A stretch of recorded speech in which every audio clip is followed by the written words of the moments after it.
Water is the liquid of life, as vital as the air you breathe.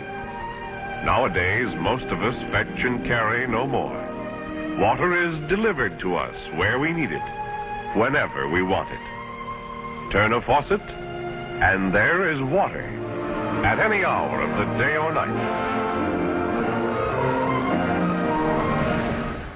Water, blue gold. Without water, life cannot survive. Tonight, we ask the tough questions. What would happen if you turned on the faucet and nothing came out? You don't think that could happen? Think again. Terrorism. Some say a tiny amount of bioagent could contaminate an entire city. What is our government doing to protect our most precious resource? What about the water that comes out of your faucet? Did you know that there could be stuff in there that could harm or even kill your kids?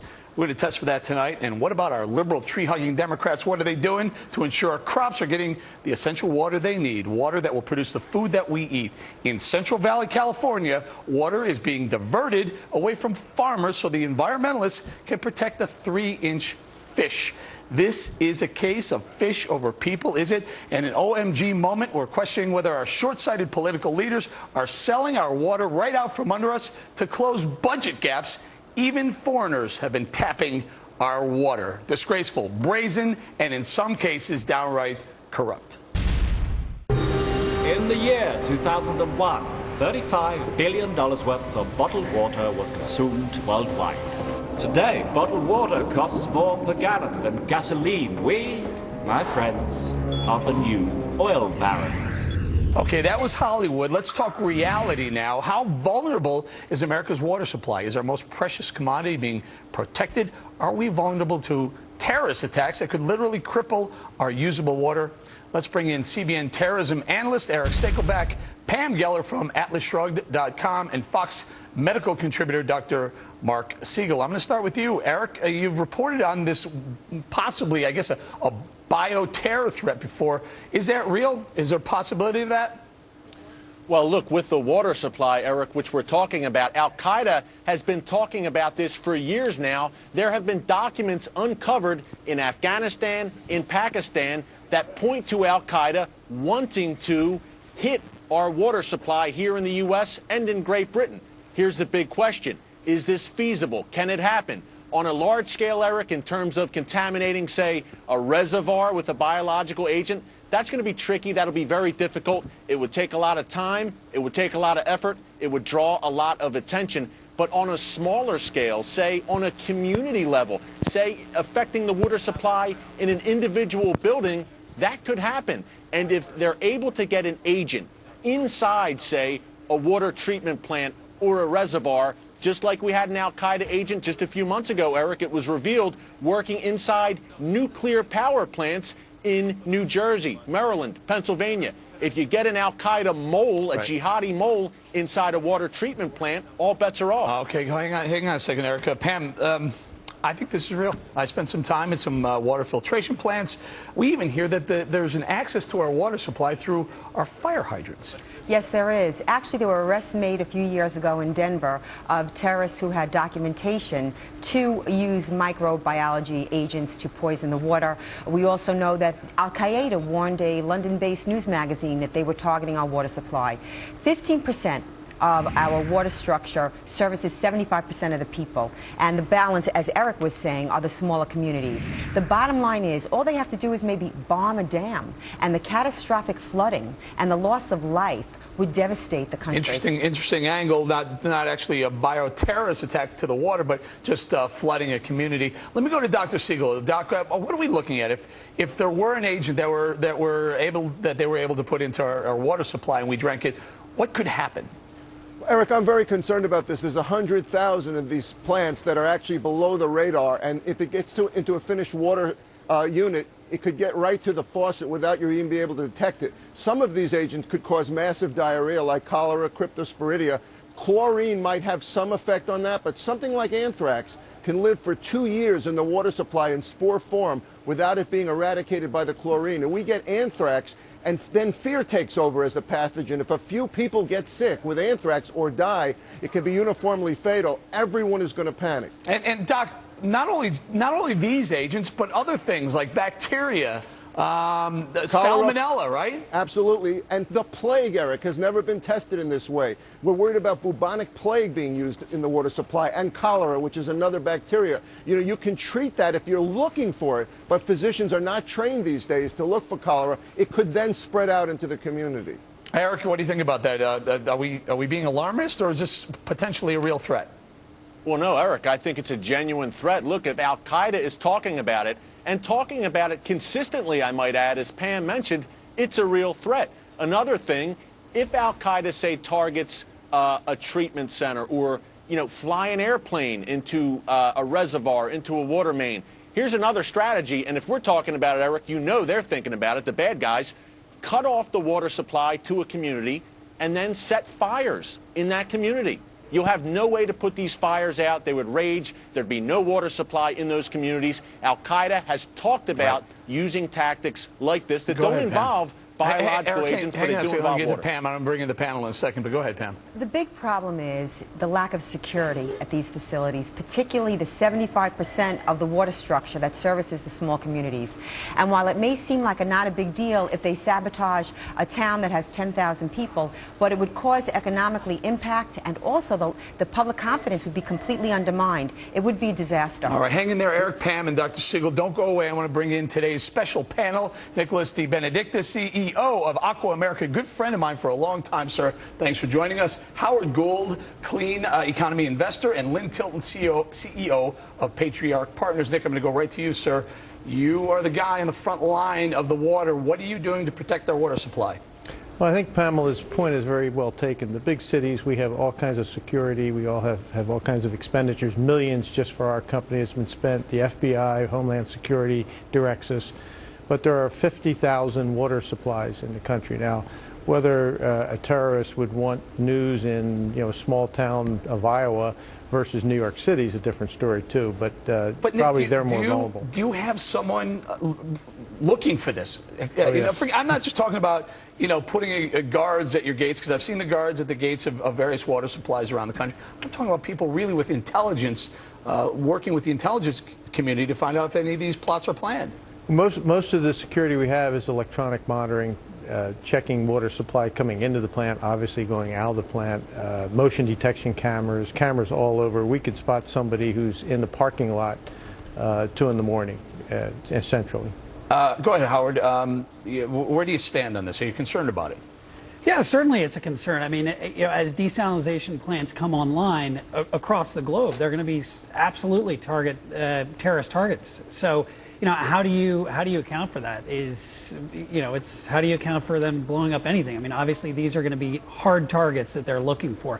I think the only option is to look at distributing water in other ways, and there are kind of new technologies out there talking about mega watersheds, multi-point source water, things like that. But it's still early days for that. What do you think, Lenny? Are you looking into this? You're an investor. You see a lot of businesses come and go. What about the water? I mean, I got to think there's a lot of risk to that. Look, I think water is the #1 commodity in the world, and we know there's a shortage. And without it, we can't live. And so we've been very involved in water, green water, systems, as well as armored vehicles to protect water. And we make motors and drives that do desalination plants and move water. Only 1% of the world supply is You bring potable. up a very good point, Lenny, though. Is that where the investment of the future is to protect the water supply? Or is it, like Howard says, come up with new ways of I guess, cleaning the water, desalinizing the water? I think it's all things. I think you have to protect it, first of all. I think you do have to find new green ways of making water clean. I think you have to move water around the world, which takes, the movement. You need desalination plants for people who, live on salt, surrounded by salt water. But water is the most precious commodity and needed. Hey, Pam, can we protect the water supply? I mean, it's so vast. No. The infrastructure, the water infrastructure is impossible to protect, and I think it's the wrong approach.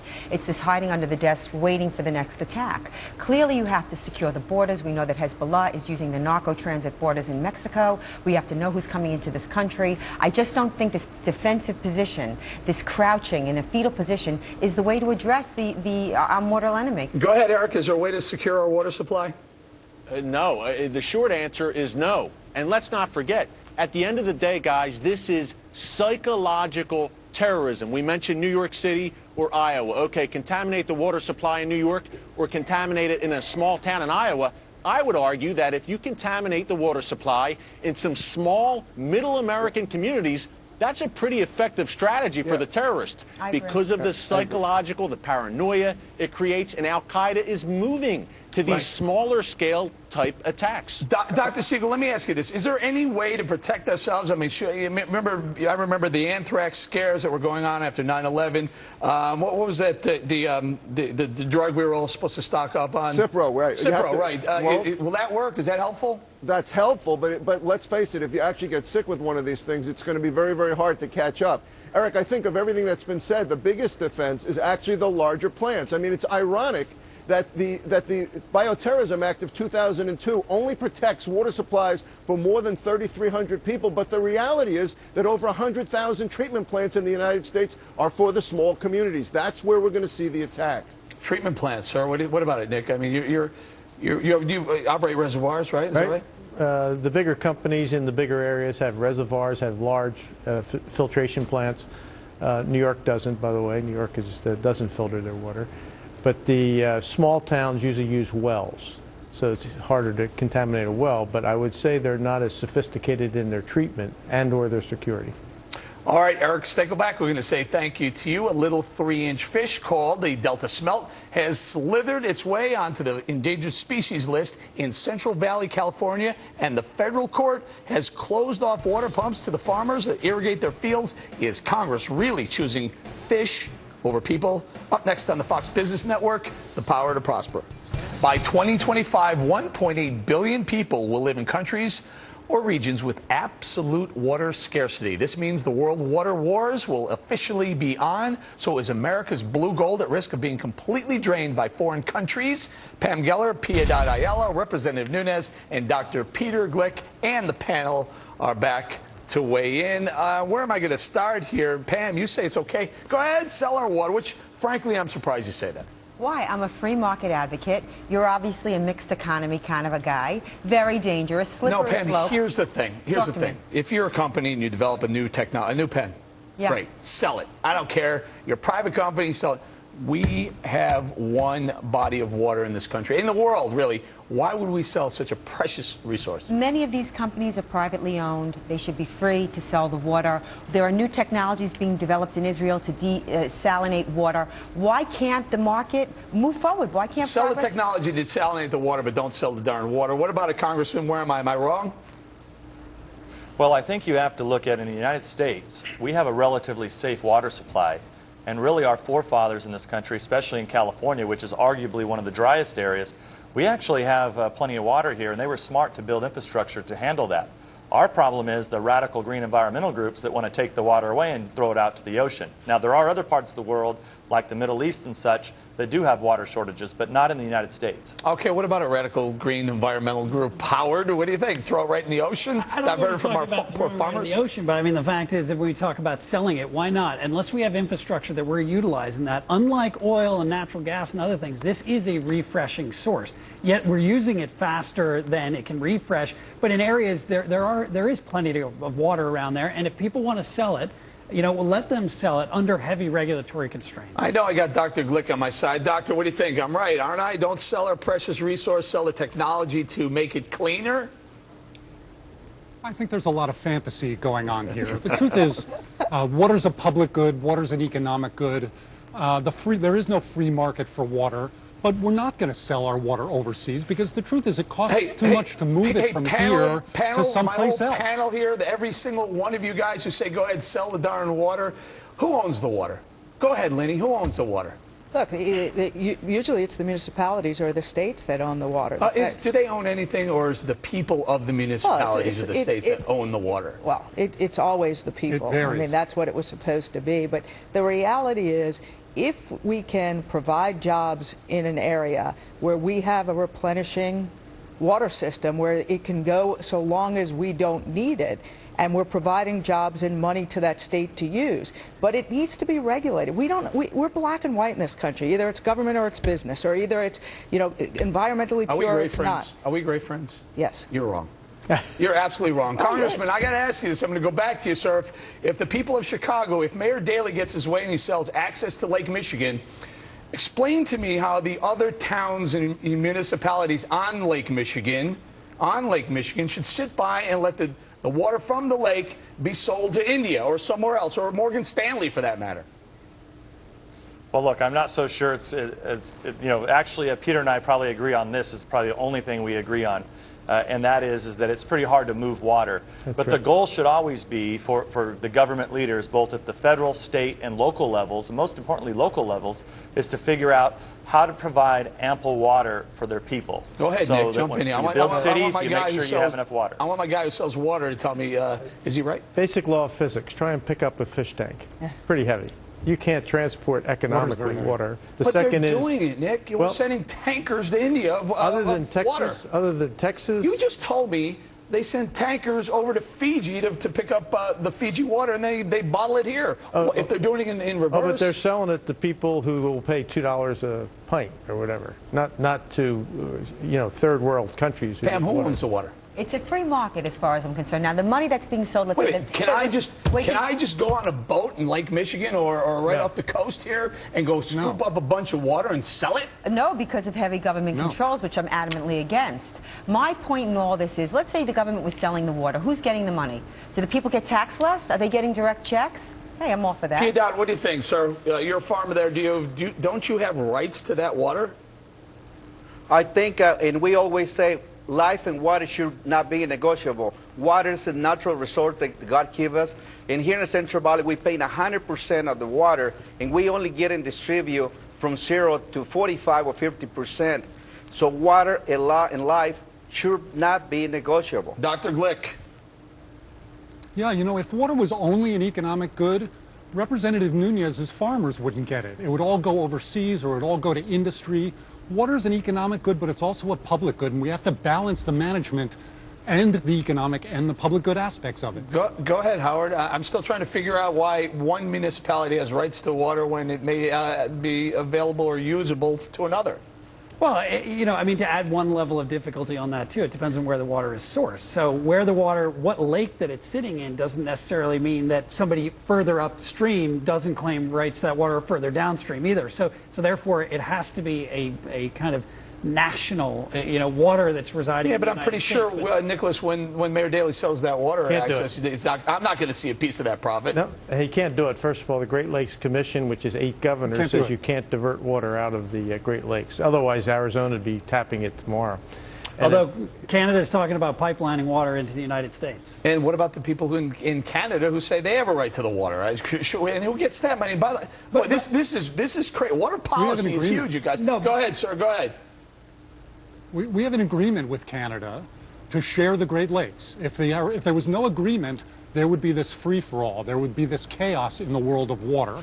But we have an agreement to share water between the two countries, and it's not going to be easy for anyone to privatize that water. Very good. We're going to have to leave it there. Pam Geller and Piedad Ayala, thank you for being here. So if we're losing water at a furious rate, what can we do about it? Next, some answers to protect our health and water security. So tell me, how's the water filtered? These are conventional anthracite, coal, and sand filters. So these are the filters behind us, and as you're looking down through the water, you're actually looking down. What is this? This is the anthracite coal, a layer of sand, layer of garnet, graded gravel, stone, and this is actually underneath. This is a tile under drain. And the water's dropped from top down. The water filters through this bed by gravity down through and then out into the clear And all well. the sediments get collected in here? Collected on top of the anthracite coal. And then when we backwash, the water comes back up through, causes the anthracite coal to scrub itself. The dirty water goes off, we turn it back off, put it back into service, the water gets filtered through. That was part of my interview with American Water's Manager of Water Quality, Gary Matthews. Desalination is big business and may be the key to the future of our water supply. Take a look. In the Kingdom of Saudi Arabia, some might say the most precious commodity is not oil, but a resource many in the world take for granted, water. Civilization existed without oil, but no civilization could exist without water. In Saudi, the problem of water scarcity is acute. The Kingdom of Saudi Arabia is about the size of Texas, and they have a population of 40 million. They have no surface water, they have no rivers, they have no lakes. There were no rivers under the sand, and the Saudis turned to the sea instead, and desalination. Desalination plants can cost billions to build, but the kingdom has the cash and the energy to fuel them. Americans supplied the original technology, but the Koreans and others are now big players in the game, and all are learning from the Saudi experience. It's a growth industry. By 2025, the UN predicts 2/3 of the world's population will live in areas that are water stressed. There are growing concerns, however, about desalination, the fossil fuel it burns, the money it costs, and the adverse effects on marine life. Researchers like Professor Adil Sharif are working hard to address the downsides. He believes access to water will be the greatest challenge of this century. There might be wars in the region, for example, in the Middle East or elsewhere in the world around water. With 97% of the world's water locked up in oceans, there is a massive incentive for those in the business of desalination to keep working to get the technology perfect. And that was Fox News' Amy Kellogg with the potential for a water shortage, contaminated water, and attacks on our water supply. What can we do towards our future? Environmentalist Alexandra Cousteau is back with us, along with Pacific Institute's Peter Glick, Dr. Peter Glick, and Representative Devin Nunes. I'm sorry, guys. Okay, Lenny, you said you build these plants. It's a big process. I mean, is it profitable? I mean, I hate to talk about people surviving on with profit, but what are you doing that for? Well, we have a company in Italy called Ansaldo Sistemi Industriali, which is almost 160 years old. It actually makes the motors and the variable drives to move water. And so we provide them and the automation to build these. But it's essential. I mean, in countries over in the Middle East, you must be able to cleanse and take the salt out of that water so that there's drinking water for people. So it's essential that we get the technology right, because it will be so important for the globe, for the future of clean water. Hey, Nick, I posed this question to Gary Matthews at the plant that actually supplies my water. I said, how does this work? You sell the water to the town I live in, and then the town charges me? Now, is this a profit center for towns? Oh, towns usually have an enterprise fund. They usually make money on the water, yeah, and then balance the police funds and everything else with it. On my water. So I get this monstrous water bill, and it's typically not going directly to Aqua America or American Water or whatever. Well, we usually own the whole system. So in towns we're in, we own it from start to finish. But some towns have their own water systems, and they make it a profit center. Oh, my goodness. All right, Howard, what about it? Desalination, is it a responsibility to, like, Lynn's a profiteer, though, but she says it's a responsibility. Absolutely, it's a responsibility. I mean, this is one of our ways that we're going to conquer this water issue. As you heard mentioned in there, 97% of it is salt water. The remaining percent, 2 of it's locked in ice. So we have 1% that's being used faster than we can refresh. Problem with desal, though, is it's heavy energy intensive. Heavy energy. And by its nature, it's at sea level. You're constantly pumping water uphill. Alexandra, go ahead. Well, look, I think desalination should be a last resort. The truth is we have natural systems in place that provide us with our water. We're plundering those resources, we're destroying those systems, and we're squandering the water we have. Our first line of defense should be efficiency and taking care of those systems before we resort to desalination. Go ahead, Congressman, do you have an opinion on this one? Well, I think you're getting a pretty good view of this socialist utopian view. Most people don't go into an area and build a home or plant a tree or start a farm unless there's water there. And where you see areas where they've been populating, they'll resort to things like desalination. But what you'll hear from extreme environmentalism, they're opposed to desalination plants, they're opposed to fossil fuels, they're opposed to nuclear power, they're opposed to anything. We're running out of time. Pam, I'm more worried about my farmers in California than I am outside of this country. Is that bad of me? The farmers in California, that is heinous. That is a political fraud. That ecology is a political fraud. That whole community is being starved by this idea. Goes to show you how far down the rabbit hole we've gotten. Dr. G, I'm sorry, Pammy. Dr. G, go ahead. Take me down, my friend. Well, first of all, desal is going to be part of our future, but it's going to be very expensive. It's never going to provide water for farmers because it's going to be too expensive. And the reality is we have a mix of sources of water we have to depend on. We don't know that. Nick, you're saying too expensive. I'm sorry, Dr. Zhu. You're saying too expensive. Well, we're talking about shipping water too from the expensive moon for now. farmers. It's 7 times the cost of what too you would expensive pay for in your farmers. town, but if you don't have any water, you'll pay anything for it. All right, I'm going to have to leave it there. We have a huge panel. Just say goodbye to everyone in all the boxes. It was a fantastic show, a smart show, great show. Thank you to everyone on the panel. See you guys tomorrow night.